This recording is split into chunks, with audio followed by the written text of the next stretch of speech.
One day in the early 60s, I was visiting my mother's house in Montreal. The house is beside a park, and in the park there's a tennis court where many people come to watch the beautiful young tennis players enjoy their sport. I wandered back to this park, which I had known since my childhood, and there was a young man playing a guitar. He was playing a flamenco guitar, and he was surrounded by 2 or 3 girls and boys who were listening to him. I loved the way he played. There was something about the way he played that captured me. It was the way I wanted to play and knew that I would never be able to play.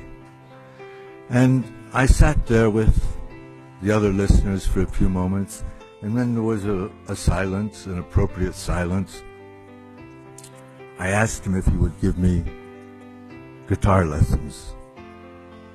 He was a young man from Spain, and we could only communicate in my broken French and his broken French. He didn't speak English. And he agreed to give me guitar lessons. I pointed to my mother's house, which you could see from the tennis court, and we made an appointment. We settled the price, and he came to my mother's house the next day, and he said, "Let me hear you play something." I tried to play something. He said, "You don't know how to play, do you?" I said, "No, I really don't know how to play." He said, "First of all, let me tune your guitar. It's all out of tune." So he took the guitar and he tuned it. He said, "It's not a bad guitar." It wasn't the Conde, but it wasn't a bad guitar. So he handed it back to me. He said, "Now play."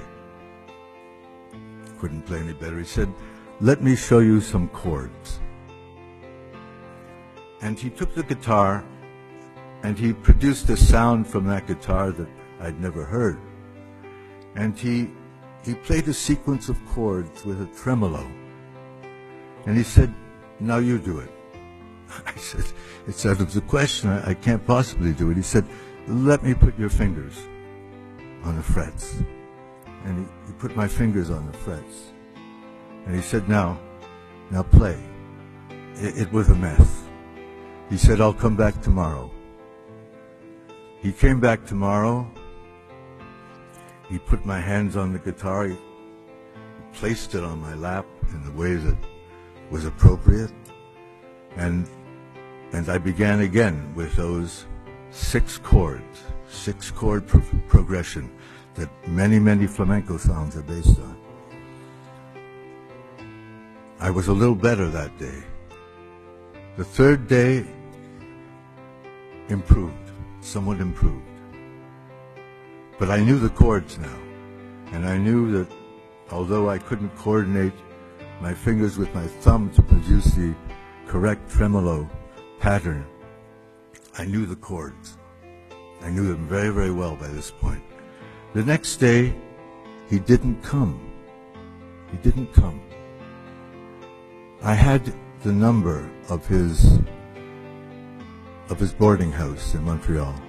I phoned to find out why he had missed the appointment, and they told me that he'd taken his life, that he committed suicide. I knew nothing about the man.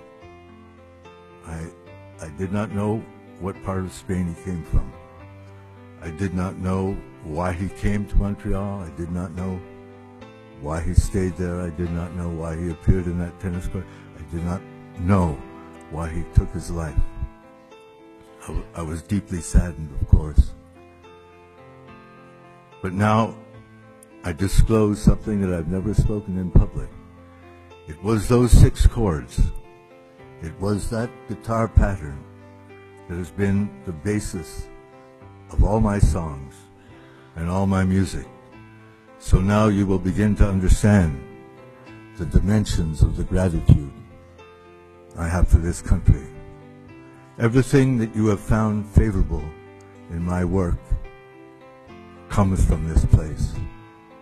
Everything that you have found favorable in my songs and my poetry are inspired by this soil.